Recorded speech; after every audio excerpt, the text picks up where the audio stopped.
Hello everyone. In this portion of my assessment, I'll be conducting a cardiac assessment.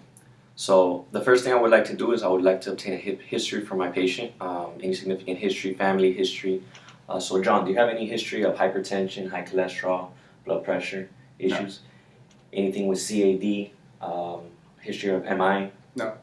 Your family, any issues with that? Diabetes? No. Nothing? No. Okay, perfect.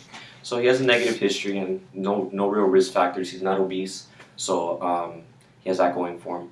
Okay, so the next thing I'm going to do is I'm going to do an inspection of my patient. So this is a visual inspection. I'm going to look at the neck and try to see if I can visualize the jugular veins, the external jugular veins. They should not be visible in a normal patient, so the fact that we cannot see it is good.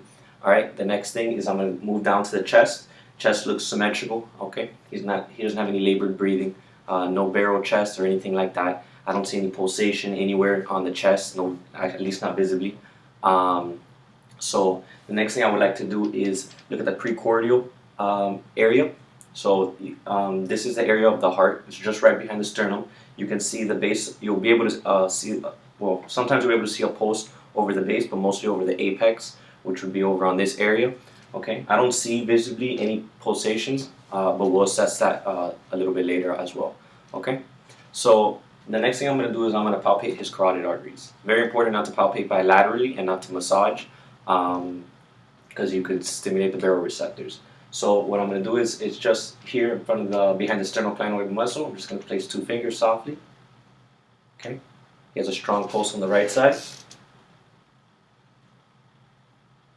And a strong pulse on the left side. Okay, so they're about equal bilaterally. Again, very important not to do it at the same time bilaterally. Okay, the next thing I'm going to do is I'm going to palpate the apical pulse. So I'm going to identify the 5th intercostal space, and I'm going to follow it along the midclavicular line. And this should be the area where I should be able to palpate the apical pulse. So I'm just going to identify the 1st intercostal, 2nd intercostal space. Okay, follow it along the midclavicular line. Okay, I can palpate a pulse, and the intercostal space is normal. It's less than 1 centimeter. Okay, it's about 1 centimeter. All right.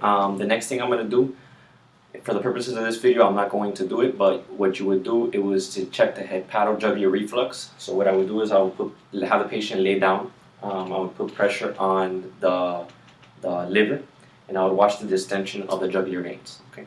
Upon release of the pressure, I should see emptying of the jugular veins. If they don't empty in time, they might indicate some right-sided failure, and it would indicate some follow-up. Okay. The next thing I'm going to do is I'm going to begin with my auscultation.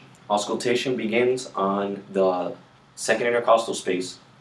It's for the aortic area, and it's on the right sternal border. Okay. So I'm going to auscultate there real quick with the diaphragm of my stethoscope. While I'm here, I'm also going to listen for the S2, because this is the area that S2 is heard more prominently. Okay. Now I'm going to move on to the left sternal border, okay, on the 2nd intercostal space, and this is going to be the pulmonic. I should also be able to hear the S2 and S2 splitting with normal respirations. Okay, perfect. Now I'm going to stay on the left sternal border. I'm going to move down to the 4th intercostal space. This is the location of the tricuspid valve, so I'll be able to auscultate there with the with the diaphragm of my stethoscope.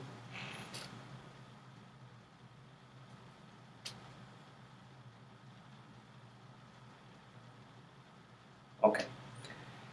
Okay, sounds normal. Next thing I'm going to do is I'm going to identify the 5th intercostal space again. I'm going to move to the midclavicular line, same area as where I palpated for my apical pulse, okay? And I'm going to listen for my mitral valve with the bell of my stethoscope.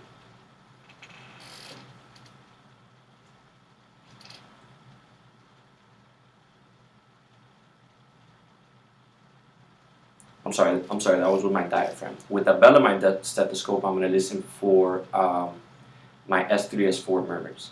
So these are not normally heard in patients, but I would listen over the midclavicular line between the 5th intercostal space. Okay, I'm just going to listen to see if I hear anything.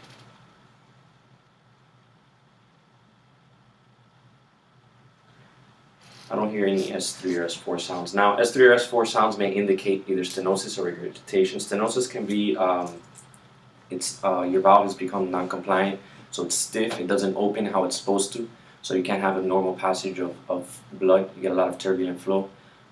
With regurgitation, the valve does not close appropriately, so you have some backflow of blood, and that can be graded between 1 to 6. Okay, they both can cause issues depending on the severity of the stenosis or regurgitation,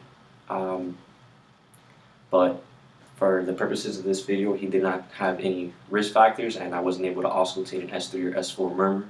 So that concludes my video. Thank you.